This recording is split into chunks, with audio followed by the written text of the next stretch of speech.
Hey, Bart Miller here with Cycling Strong. So tonight I was riding with a good group, but something I noticed that I've helped the last couple of new guys that I've been training a little bit in the pace line.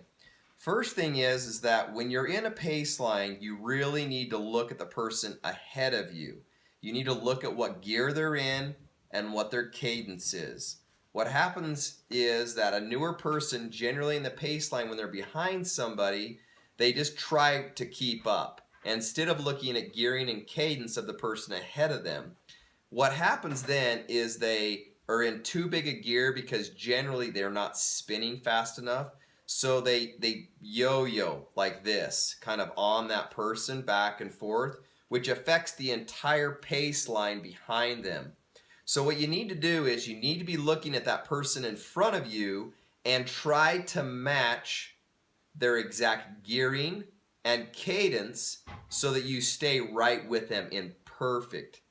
So you're just right on all the time, and that keeps the whole entire pace line right on, and the yo-yo doesn't start to happen. When you go around a corner, you need to make sure that you're watching that wheel doing the exact same thing, or else what happens is you yo-yo and you have to put out a lot of power, and then the whole rest of the group has to put out a lot of power because of what you did not staying on a wheel. So if you're a newer rider and you're starting to ride with a pace line or a group, make sure you think of that and keep that in mind, because it really does work the rest of the group when you don't understand what you're doing. And a lot of times it's not your fault because you don't know. So I've been coaching that on two different people. It makes all the difference in the world when they figure that out, and it really helps the rest of the pace line out.